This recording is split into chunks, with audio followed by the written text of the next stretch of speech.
bagus lah. Tapi yang tadi yang ngecek saya kaget juga, bang, emang umur udah 64, gue udah tua juga. Tapi artinya semua lancar, gula darah bagus, diabetes oke, itu aja. Asam urat oke. Aku sendiri kaget, asam urat aku ternyata bagus. Ya kebetulan kalau wakil itu kan diwajibkan hadir tanggal 27 karena untuk mengikuti penutupan tanggal 28, kecuali Pak Gub memang dari awal. Ya kita relatif ini lah. Ya bukan menjadi apa, kan saya juga pernah ikut Lemhanas, saya pasti kegiatan agak sama lah seperti itu. Cuman ini mungkin lebih pendalaman tentang bagaimana ketahanan pangan, ketahanan nasional itu pimpinan daerah harus paham supaya juga kita bisa mendukung pemerintah pusat.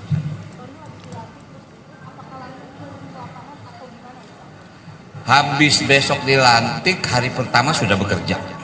Mungkin sebelum dilantik saja saya sudah bekerja. Kemarin saya berkunjung misal ke Waduk Pluit.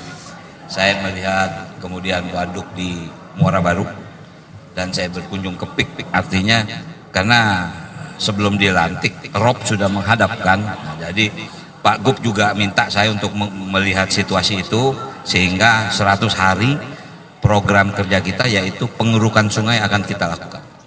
Gitu. Enggak ada. Pak Gub udah bilang kita nggak perlu arak-arakan. Mungkin nanti setelah pelantikan di istana kita ke balai kota, ya mungkin bahasanya mungkin di sini tersertijab. Setelah itu paripurna di DPRD. Itu nggak perlu ada arak-arakan. Hari pertama tentu kita langsung kerja.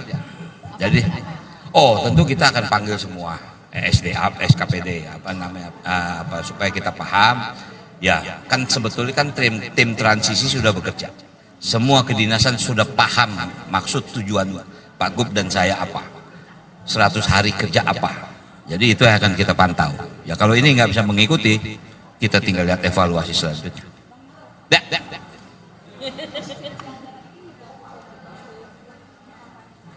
Maksudnya? Enggak ada. Tentu kita harus efisiensi.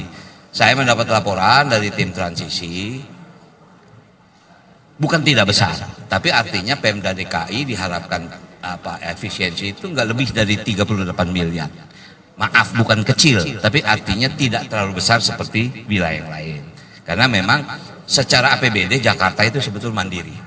Ya, dia sangat bisa untuk hidup mandiri. Cuman artinya tentu kita harus memikirkan dengan efisiensi ini pasti ada dampak. Dampak yang harus kita konsentrasi pertama adalah persiapan untuk Ramadan. Syukur alhamdulillah ketahanan pangan Jakarta sudah terpenuhi dengan kontrak farming ini. Untuk mensuplai semua kebutuhan masyarakat Jakarta tentang pangan untuk Ramadan dan Lebaran alhamdulillah sudah. Kemudian kita juga menyiapkan ini akan terjadi perpindahan pulang mudik, ini bukan tugas gampang loh. Jakarta ini hampir 7 juta orang akan pulang mudik. Artinya kita harus fokus juga ke situ. Jangan sampai terkendala dengan efisiensi ini sehingga program yang namanya mudik bersama itu harus terus ada. Itu aja sebenarnya. Jalan karena itu sudah dianggarkan. Jadi tidak ada kendala lah mudah-mudahan. Karena efisiensi pun tidak keluar dari itu gitu. Oke? Ya, kan sudah ada 14. Ya mungkin Anda paham lah. Perjalanan dinas, kemudian makan minum. Ya kebetulan kalau Jakarta kalau perjalanan dinas memang nggak terlalu jauh. Tapi memang betul ada teman-teman kita yang mungkin di daerah perjalanan dinas ke Jakarta karena pasti mereka koordinasi ke pusat. Ini ada perjalanan, itulah mungkin bukan berarti semua 50% dikurangi supaya koordinasi dengan pemerintah pusat juga terjadi. Ya kemudian rapat-rapat ya udah nggak perlu lagi di hotel-hotel, tapi mungkin juga jangan semua dipotong habis, kesian juga hotel-hotel yang lain, okupansinya akan semakin menurun. Jadi diatur sebetulnya, lebih banyak untuk mengatur agar tidak melebihi dari target. Itu saja. Oke, makasih ya teman-teman. Ya, makasih.